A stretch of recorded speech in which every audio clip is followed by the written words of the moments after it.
Hello children, in previous video I have explained a numerical question in which question we have discussed about realization account, partners capital account, cash or bank account with balance sheet. Today I will discuss about general entries at the time of dissolution of firm. Firm also has prepared general entries, so let's start. General entries for transfer of assets. जब firm अपनी assets को transfer करेगी that time this entry will be pass. Realisation account to asset individually account. Second is for transfer of liabilities. जब firm अपनी liabilities को pay कर रही है तो उसके बदले में वो अपनी एसेट्स को क्या करती है, रिलीज करती है। All external liabilities account including provision if any are close by transferring them to the credit of realisation account. Liabilities individual, individual means partner. कि सपोज कभी कभी फॉर ट्रांसफर ऑफ लाइबिलिटी की फर्म की जो liabilities हैं उनको पे करने के लिए कोई पार्टनर भी कह देता है, या फर्म इंडिविजुअली वहां पर अपनी लाइबिलिटीज को पे कर रही है और बिना किसी कंट्रीब्यूशन के पार्टनर्स के, तो दैट टाइम पर हम रियलाइजेशन की ये एंट्री पास करेंगे जिससे हम कहेंगे लाइबिलिटीज इंडिविजुअल। इंडिविजुअल का मतलब है कि फर्म यहाँ पर इंडिविजुअल है, उसमें कोई कंट्रीब्यूशन पार्टनर्स का नहीं है to realisation account. Next is for sale of assets. जब फर्म अपनी एसेट्स को बेच रही है तो वहां पर जनरल एंट्री पास होगी bank account debit to realisation account. क्योंकि जब भी हमारी एसेट सेल होंगी डिसोल्यूशन ऑफ पार्टनरशिप फॉर्म के टाइम पर, तो जो भी पैसा होगा वो अकाउंट में डिपॉजिट होगा, तो एंट्री पास होगी bank account debit to realisation account. Next is for an asset taken over by partner.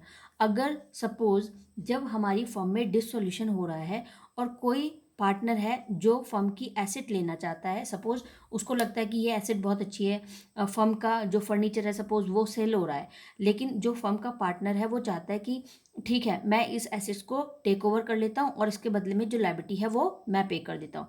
तो दैट टाइम पर ये फर्म की तरफ से assets prepare general entry prepare की जाएगी partners capital account debit to realisation account. Next is for payment of liabilities. जब liabilities payment होंगी, जब हम लाइबिलिटीज को पे कर रहे होंगे, realisation account debit to bank account for a liability which a partner takes responsibility to discharge.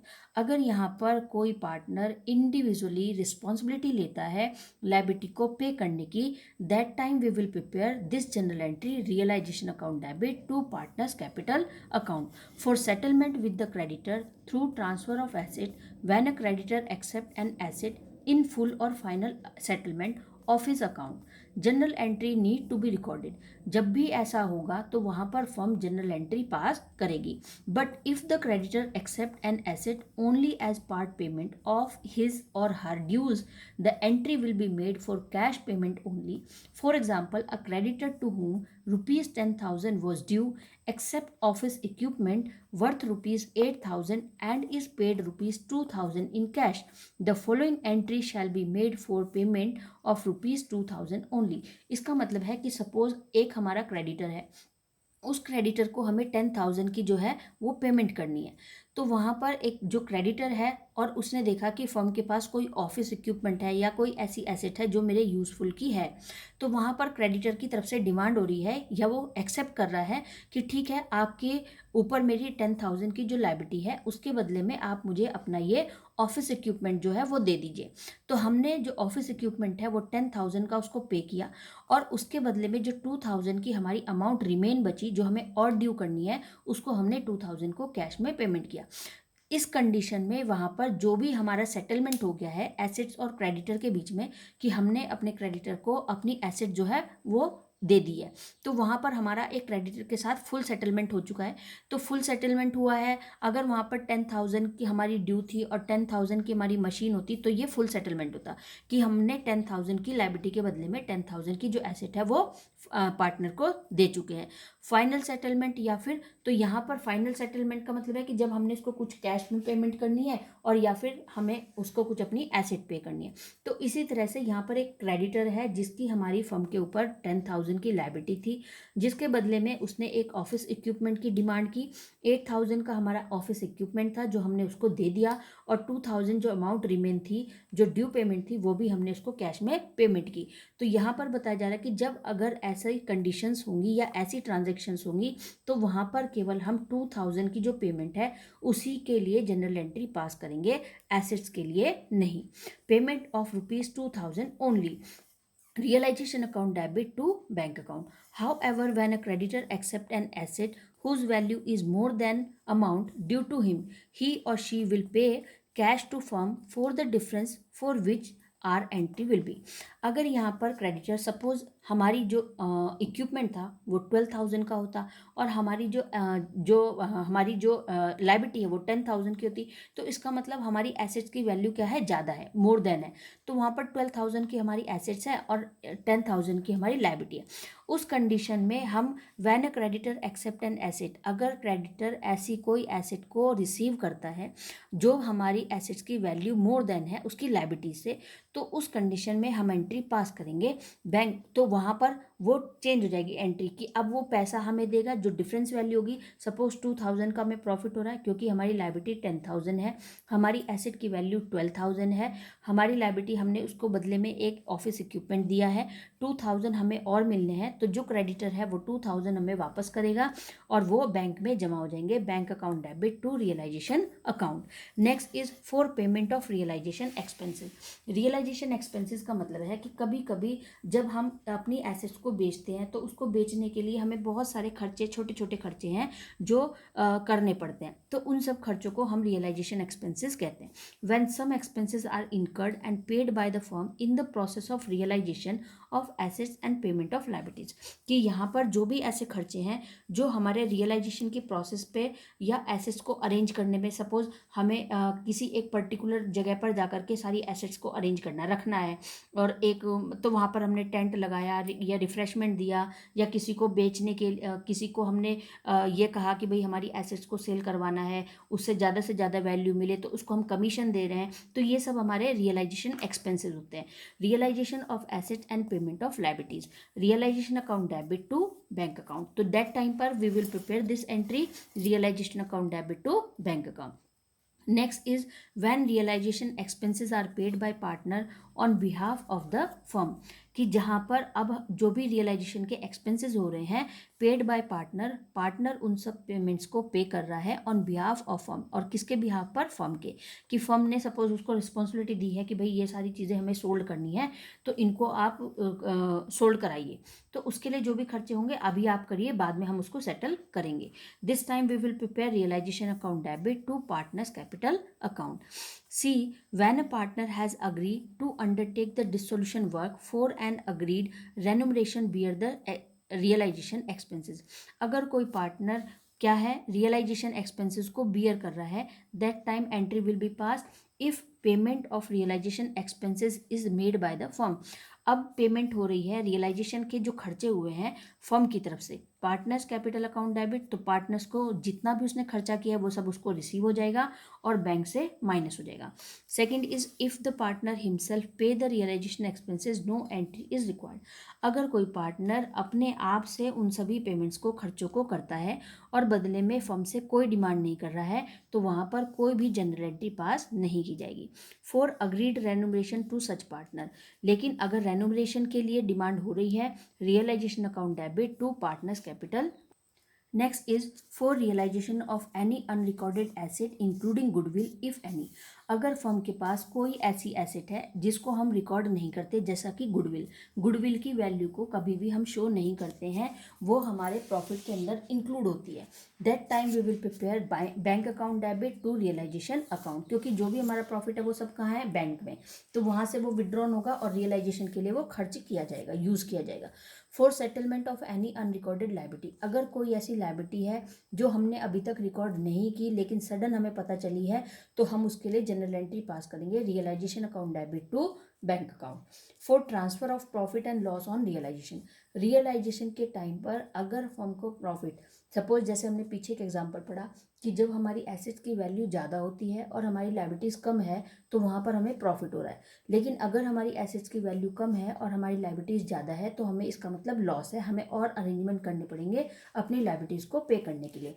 In case of profit on realisation, realisation account debit to partners capital account individual account, individual का मतलब ये सब divide हो जाएगा, but जाएगा profit partners के account में individually like A, B, C in case of loss on realisation. अगर लॉस हो रहा है partners capital account debit, loss हमारे होते हैं और गेन और जो प्रॉफिट है वो फर्म का। Partners capital account debit to realisation account. Next is for transfer of accumulated profit in the form of reserve fund fund और जनरल रिजर्व।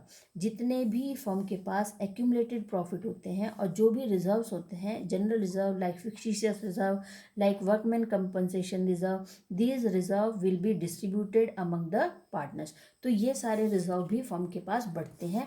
लेकिन यहाँ पर हम डिसोल्यूशन ऑफ फर्म पढ़ रहे हैं, इसका मतलब है कि फर्म में डिसोल्यूशन हो रहा है, लेकिन अगर पैसा कम पड़ जाता है या एसेट्स कम पड़ जाती है और वो बहुत ज़्यादा अमाउंट की नहीं है और हमारी लायबिलिटीज़ मोर देन है, तो हम अपने रिजर्व्स को भी वहाँ पर डिस्ट्रीब्यूट करते हैं, उनको भी हम रिलीज करते हैं अपनी लायबिलिटीज़ को पे ऑफ करने के लिए।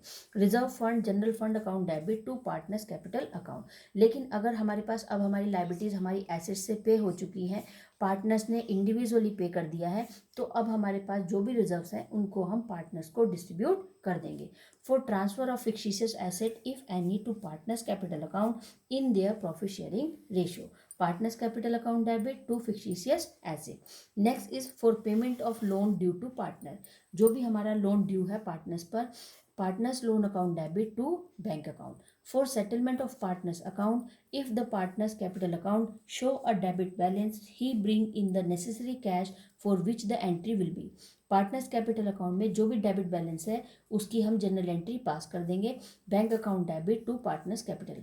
The balance is paid to partners whose capital account show a credit balance at the following entry is recorded. अगर किसी पार्टनर का अकाउंट जो कैपिटल अकाउंट है वो क्रेडिट शो कर रहा है तो ये एंट्री पास होगी partners capital account debit to bank account. It may be noted that the aggregate amount finally payable to the partners must equal to the amount available in bank और cash account. आप उसको केवल उतना ही final payment कर सकते हैं partners को जितना आपके पास बैंक और कैश में है। इसका मतलब बैंक ओवरड्राफ्ट नहीं कर सकते। All accounts of a firm are close in case of dissolution. और जितनी भी हमारे पास फाइनल अमाउंट थी कैश में या बैंक में, उन सभी को हमने पार्टनर्स को डिस्ट्रीब्यूट कर दिया इक्वल। इसका मतलब है इक्वल का मतलब है कि पार्टनर्स में जो भी हमें पार्टनर्स को कैपिटल पे करनी है या जो भी प्रॉफिट पे करना है, जो भी रिजर्व पे करने हैं, तो वो सभी पार्टनर्स के अकाउंट में इक्वल होने चाहिए उनके प्रॉफिट शेयरिंग रेशो के अकॉर्डिंग। और यहाँ पर कोई भी पार्शलिटी नहीं होनी चाहिए। और इन्हीं सब के साथ साथ फर्म के जो अकाउंट्स हैं वो भी क्लोज हो जाते हैं eight the time of dissolution of firm. Now children, I have explained a numerical question with general entry and necessary laser. Question is Naina and Arushi were partners sharing profit ratio equal. Their balance sheet as on March 31st, 2017 was as follow. This is balance sheet. The firm was dissolved on the above date. जो firm है वो 31 मार्च 2017 को close हो रही है। Naina took over 50% of the stock at 10% less on its book value. जो नैना है वो स्टॉक को टेक ओवर कर रही है 50%। सपोज यहाँ पर स्टॉक की वैल्यू 35,000 की है, तो 50% जो है वो नैना ले रही है। और जो उसकी बुक वैल्यू है, बुक वैल्यू स्टॉक की 35,000 है, इसमें भी 10% उसमें लेस है। तो सपोज 35,000 का स्टॉक है minus 10%, after that Naina took over 50% of stock and the remaining stock was sold at a gain of 15%।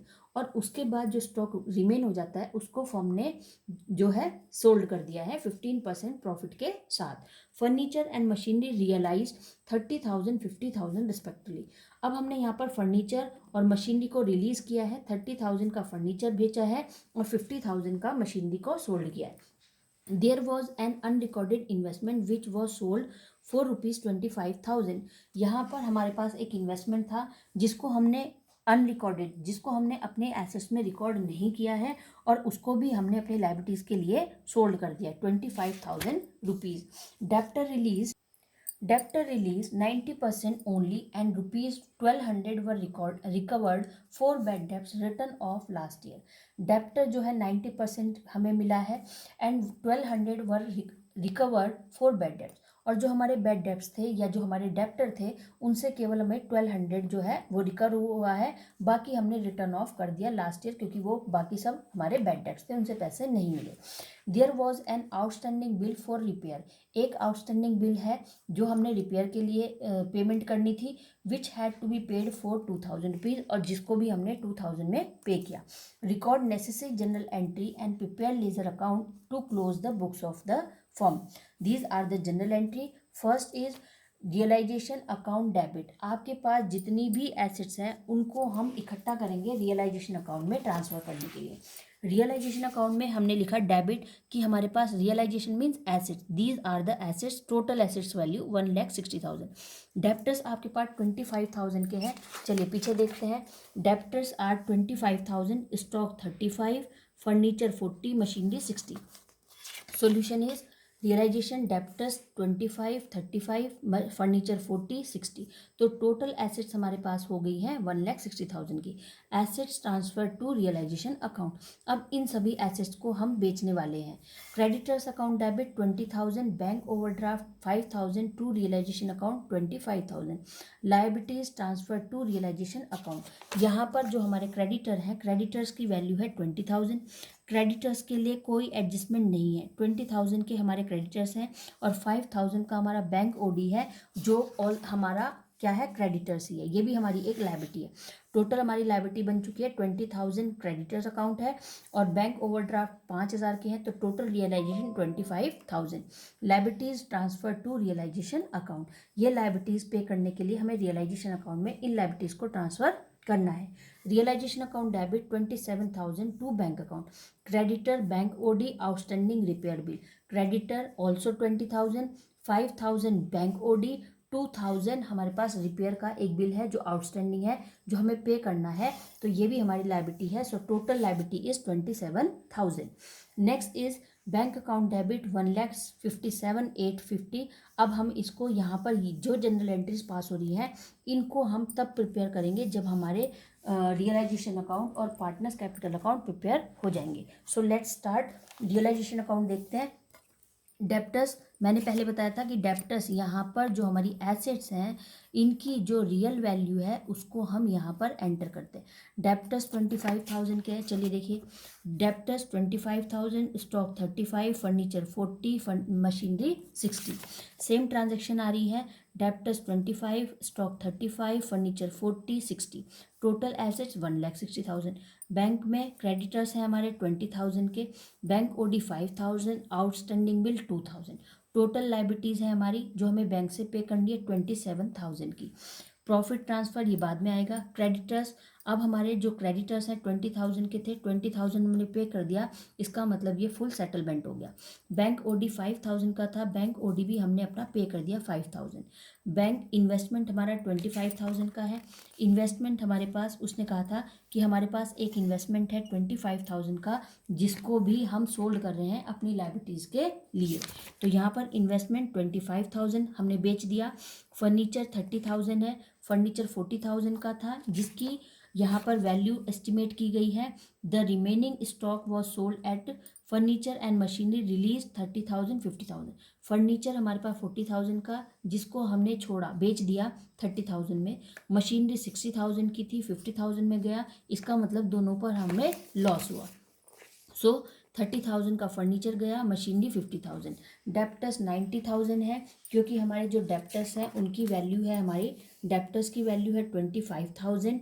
25,000 के डेप्टर्स में से यहाँ पर बताया था कि 90% जो है केवल हमें वही उनसे पैसा रिकवर हो पाया है, तो यहाँ पर डेप्टर्स की वैल्यू है जो वो कैलकुलेट करनी पड़ेगी 31,500। 30,000 हमारे debtor will be used 90%, 31,500 you will be calculate, after that answer will be come.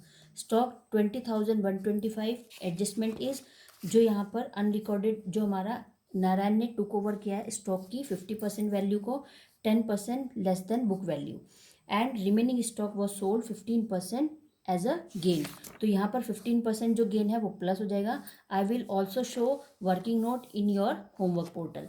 Bad debts recovered 1,200, total liabilities is 1,57,825 will be paid off through the assets. Nana Capital 15,750 because he has taken a stock. So liabilities are 1,98,575. यहाँ पर हमारी जो liabilities है वो 1,98,575 की है, जिसमें से हमने अपनी सारी एसेट्स को रिलीज़ किया है और we have remain as a profit will be distributed among the capital account, partners, Narayana capital account, Arushi capital account in equal ratio. This is partners current account. Partners current account date particular JF Nana और Arushi, Naina Arushi. Balance brought down first यहाँ पर जो 10,000 है bank balance Arushi के है, उसमें है 10,000, 50,000, 1 lakh capital है दोनों की, लेकिन हमें करंट अकाउंट बनाना है. तो अब करंट अकाउंट का मतलब है कि जो भी उनके करंट अकाउंट में चेंज जा रखा है पैसा वो ट्रांसफर करना है. आरुषि करंट अकाउंट 10,000, बाकी नारायणा का नहीं है, नैना का नहीं है. Balance brought down 10,000. WCR workman compensation fund जो है वो दोनों में इक्वल डिस्ट्रीब्यूट हो जाएगा. 15,000 WCF है, तो यहाँ पर 7,500 नैना के लिए है और आरुषि में. रियलाइजेशन प्रॉफिट है 11,575 will be distribute also in equal ratio. Naina capital 12,462, जो नैना की कैपिटल है वो 462 यहाँ पर कैलकुलेट हुई है. Naina capital 462. Balance brought down 10,000 Naina. Realization 15,750. Arushi capital 23,287. This is we will be total at the time of end. जब हम इनको इक्वल करें तो जब हम यहाँ पर लास्ट में एंड करेंगे तो हमें यहाँ पर इक्वल करना पड़ेगा.